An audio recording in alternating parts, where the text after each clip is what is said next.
Welcome to Penrose Learning, where we make understanding easy. You start by ensuring safety. If anyone is at risk, call emergency services first. Next, verify you have legal authority to address this lock. You must avoid unlawful entry. Once done, document the lock and door with photos and notes so a professional knows what they'll face. Make sure to keep the area secure and visible to prevent accidental access. This first assessment protects you legally and helps the next responder diagnose the fault without guessing. You should call a licensed locksmith or your property manager next. They have the tools, training, and insurance to resolve the issue safely. Explain what you documented, whether keys are present, and any recent problems. This helps them prepare.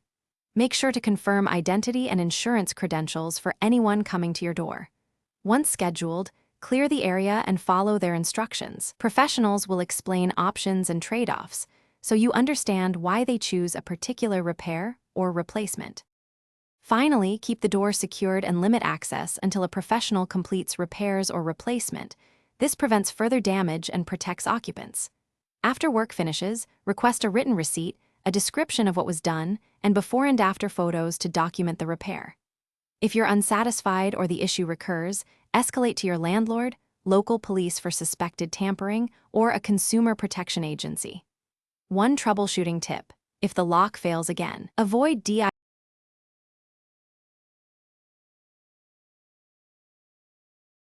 Thanks for watching. If this was helpful, leave a like and consider subscribing. See you next time.